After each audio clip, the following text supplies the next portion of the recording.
A race does not a culture make. I raise this point in large part because I think it is unhealthy to identify our race as a culture. Culture indicates a kind of isolation. Most cultures are isolated by geography. Change the geography, you change the culture.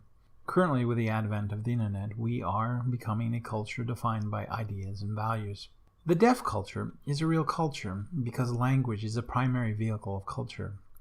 It is not because they are deaf that deaf cultures emerge, it's because they share a common language. So it is accurate to say a Twitter culture or a YouTube culture, but it is not meaningful to say black culture. One might say a former slave culture or a Jim Crow culture, but the color of your skin does not make a culture. It is the contents of your mind that determines your culture. Recently, Sam Harris and Glenn Loury had a conversation about race and the violence that correlates along racial lines. It is clear that we still have residual effects of racism, but I would argue that these are artifacts of historical racism and are not systemically maintained by our culture, but are culturally maintained. The idea of black culture speaks volumes about the mindset that still exists today. I do not speak about white culture because white culture does not exist. It does not exist because race does not a culture make. My culture is composed of ideas and common experiences. It is not composed of the color of my skin. Now, I will agree my perspective seems incredibly naive, but the importance of how we identify ourselves should not be misunderstood. Morgan Freeman is a great actor. Barack Obama is the President of the United States.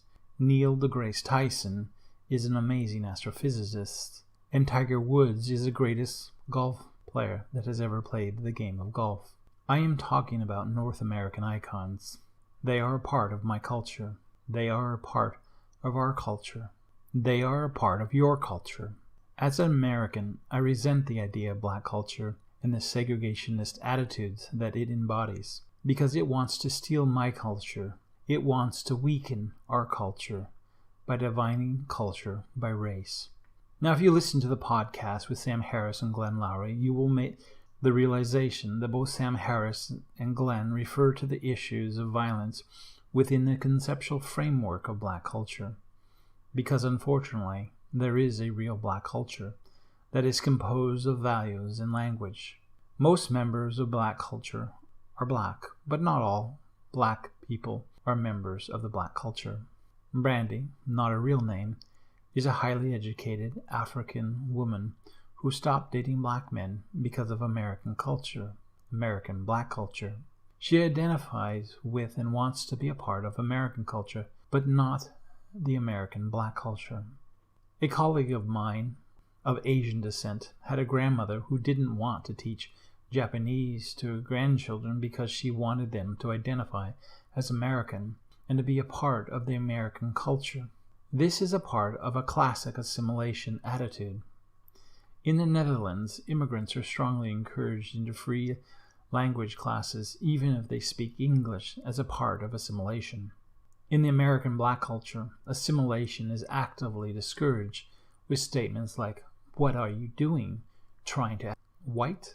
and referring to each other as nigger. Now, if it was culturally appropriate for me to refer to a black person as a nigger, I would suggest that the bondage aspect of the word had been broken, but unless and until then, it is a term of bondage, which is how it is still being used today by predominantly black-skinned people. Now, I'm of the mind to use the word nigger in idiosyncratic ways to undermine the toxicity of the word and to break the lock of the black culture gatekeeping that the word represents. However, the word still sticks to the fear-induced dry tongue and mouth, and this is someone who knows it is the best way to break the spell of the taboo. I believe there is an obligation in free speech. I would suggest that it is required for us to speak about issues we feel strongly about, even and perhaps especially if it makes us feel uncomfortable to do so. Sam Harris finally broke his silence and spoke about race in America and the issues that characterize it.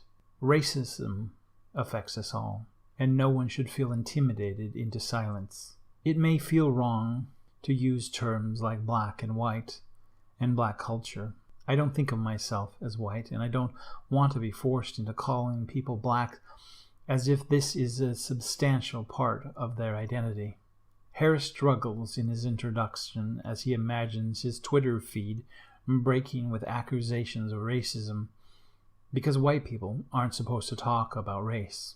Glenn graciously allows his awkward disclaimers, but remarks about a society that would require such a groveling introduction. Now, to be fair to society, I think Harris is a little late to the party, and given the groveling introduction, I think he is still living in 2015.